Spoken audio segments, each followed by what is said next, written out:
자, 우리가 재판 거래와 사후 뇌물이라는 말이 있습니다. 판사들이 재판에 대해서 이 물밑에서 저 피의자가 내세운 변호인과 믿을 만한 변호인과 거래를 하고, 그래서 판사로 있을 때에는 그냥 가만히 있다가 판사가 물러나면 그 부분에 대한 약속한 부분을 사후에 뇌물로 주는 겁니다. 저는 세상 살면서 이런 뇌물을 많이 봤습니다. 자기가 지자체의 중요한 역할을 맡고 있으면서 그 지자체에 이 아파트 짓고 하는 이 건설 부분과 관련해 재벌 회사와 거래한 뒤에 그 다음에 그 재벌 회사에 나중에 뻔뻔하게 사장으로 들어가는 사람도 봤고, 또 특수부 검사를 하면서 벤처 사기꾼들을 이렇게 그냥 봐주고 나중에 갑자기 그냥 호화주택을 짓고 정치판에 들어오는 경우도 봤습니다.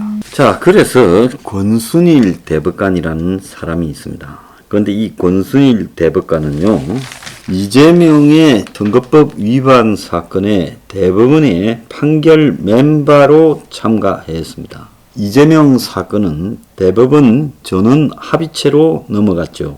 그래서 이재명이가 1심에서는 무죄를 선고받았지만 2심에서는 강제 입원에 관여한 바가 없다거나 자신이 절차 진행을 막았다는 취지로 발언한 것이 허위사실 공표에 해당한다고 300만 원을 선고받았어요. 그런데 이 대법원 전원 합의 판결에 이재명의 다른 사건 변호인을 맡은 적이 있다 해서 대법관 한 명이 사건 기피를 했죠. 그래서 12명 중에서 그 사람을 빼고 11명이 보팅을 했습니다.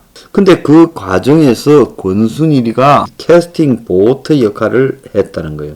대부분 전원 합의 선고의 경우에는 통상적으로 대법관 재직 기간이 짧은 대법관부터 제일 대법관을 오래 한 사람으로 이 대법관 기한에 따라서 얼마나 오래 했는가에 따라서 쫄병 대법관이 먼저 입장을 밝히고 무죄 유죄, 그 다음에 제일 스님 대법관이 나중에 밝히는데, 그때 권순일이가 제일 스님 대법관이었다고요. 그래서 5명 찬성 5명 반대, 즉 유죄 무죄가 5대5로 맞선 상황에서 권순일이 무죄를 내면서 무죄 6, 유죄 5로, 그래서 결정이 무죄로 됐다는 겁니다. 그래서 대법원장은 다수의 의견에 따른다라는 이 관례에 따라 대법원장까지 무죄에 서면서 7대5로 끝났다는 거예요.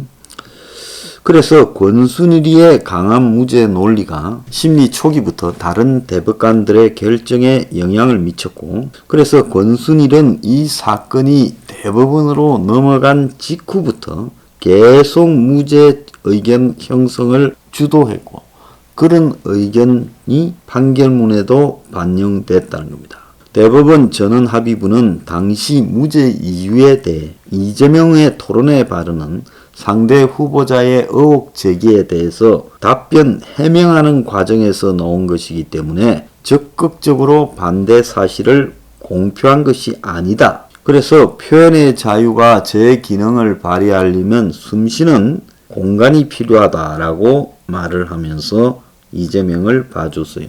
그런데 이 사람이 지금 어떻게 됐습니까? 화천대유의 고문으로 지금 활동하고 있다는 거예요. 그래서 선거법 사건 변호를 맡았던 강찬우 전 수원지검장도 화천대유 자문 변호사를 활동하고 있다. 그래서 변호사하고 판사가 둘 다 화천대유에 있다라는 겁니다. 좀 웃기고 있다는 거죠. 그래서 무죄 판결을 해주고 그 대가로 화천대유 돈을 뭐 수천억을 그냥 버니까 이런 회사에서 고문을 맡았어. 그 대가가 얼마겠습니까? 제가 봤을 때는 고문료가 수십억이 될 수도 있다고 봅니다. 그러면 재판 거래가 될 수 있는 거죠. 자, 그런데 권순일이는 지금 이 재판 결과가 나온 2개월 뒤에 화천대유 고문으로 영입이 됐다는 거예요. 그래서 친분이 있던 김만배 머니투데이 국장으로부터 부탁을 받고 퇴직 이후에 고문을 맡았다는 거예요. 그러니까 이 당시 이재명 사건을 대법원에서 할 때 퇴임 직전이었어요. 그러니까 한 건 실컷 봐주고 물러나서 지금 고문이 된 거 아니냐. 그래서 이 회사가 관여한 사람이 이재명과 관계 있다라는 것을 몰랐다라고 말을 합니다. 자, 김만배는 머니투데이 간부 재직할 때 화천대유를 설립하고 그랬는데 올해까지 화천대유를 하면서 이 언론사의 간부로 있었죠. 어떻게 이해 상충되는 이런 일이 있었는지 뭐 시골에 찌라시 기자도 아니고 기가 찬 일이에요.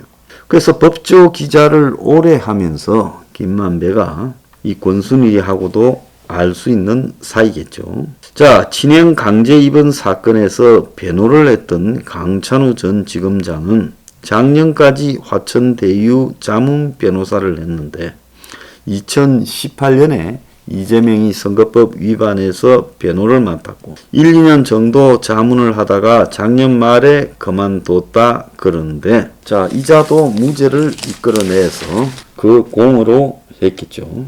지금 뭐 작년까지 하다가 그만뒀는지 최근에도 하고 있는지 서류를 소급해서 만들었는지 조사를 좀 해야 될 거라고 생각을 합니다.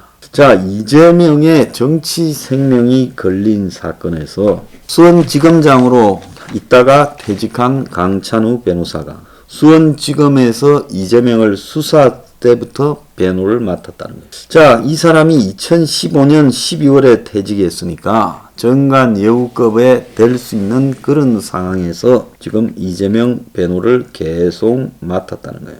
그러면서 이 사람은 동시에 재판이 진행되던 시기에 화천대유 자문 변호사를 했고 화천대유는 3년간 배당금만 577억을 받았고 김만배는 지난 8월 말까지 머니투데이 간부로 있었고 법조팀장 출신인 김만배가 취재 과정에서 친분이 있던 강찬우를 영입한 걸로 알려지고 있다는 겁니다.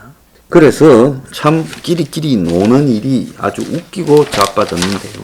오늘 중앙일보는 이 화천대유가 대장동 땅을 싸게 사가지고 2,352억을 남겼다. 자, 직접 대장동 이 사업에 있어서 15개 구역으로 나누어진 택지 가운데 5개 구역을 15만 평방미터를 확보했다는 겁니다. 그러니까 성남의 뜰 공사 중에 3분의 1을 직접 시행사가 됐어요. 그래서 화천대유 감사 보고서를 보면 성남의 뜰에 지불한 건설 용지 매입 비용이 5,700억입니다. 자, 땅값이 평당 1,253만 원이었다라고 나오는 거죠. 그래서 해당 경쟁 용지를 받을 때 정상이라면 공영 개발했을 때는 이런 최고가를 써낸 회사한테 용지를 불화할 건데 수의계약으로 확보했다는 겁니다. 그래서 화천대유가 성남의 뜰에 출자를 해서 리스크를 공유해서 보상 차원으로 준다. 얼마 했습니까? 5천만 원에서 5천 원이 빠지는 액수를 줬어요. 그래서 도시개발공사가 일부 부지에는 출자자가 직접 시행을 할 수 있다는 조항을 넣어가지고 3분의 1인 5개 구역을 직접 확보를 했습니다. 그래서 화천대유는 다른 시행사보다 낮은 가격에 건설 용지를 확보해가지고 아주 싸게 시행을 했죠. 나머지 땅들은요, 경쟁 입찰로 일괄 매각을 했어요. 그래서 나머지 땅은 평당 단가가 1,603만 원이었다. 그래서 화천대유는 평당 1,253만 원. 그러니까 화천대유가 굉장히 싸게 샀죠. 그런데 이것도 공급 예정 가격이었고 실제 이 경쟁 입찰을 통해 가지고 낙찰된 가격은 1,936만 원이라는 거예요.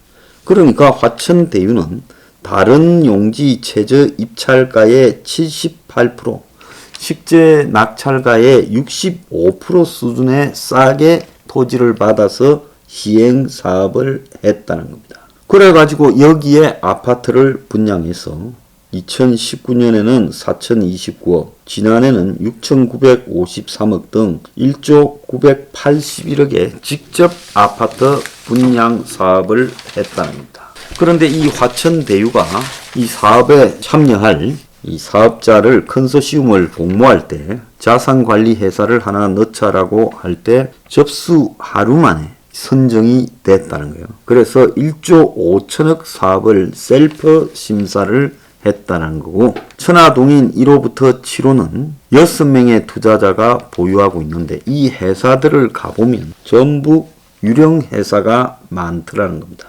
자, 앞서서도 이야기했지만 화천대유의 지분을 100% 보유한 김만배가 본인 회사에서 473억을 장기 대여해 갔어요. 이거 혹시 대선 자금으로 갔는지 조사 좀 해라는 겁니다. 그래서 화천대유는 3분의 1, 대장동의 3분의 1을 직접 싸게 받아서 65% 가격에 받아서 시행을 했고, 그 자리에 아파트와 연립주택을 분양했다는 겁니다. 땅 짓고 헤엄치기 장사를 했어요. 이재명이요, 지금 이 부분에 법적 조사를 해라, 안 됐을 땐 책임져라는데 공갈 협박하지 말고요, 화천대유 계약서 까고요, 사업과 관련된 모든 서류나 공개하세요. 이거 사후 뇌물 거래 아닙니까? 대법관하고요. 답해 보세요. 권순일이한테 얼마 줬어요?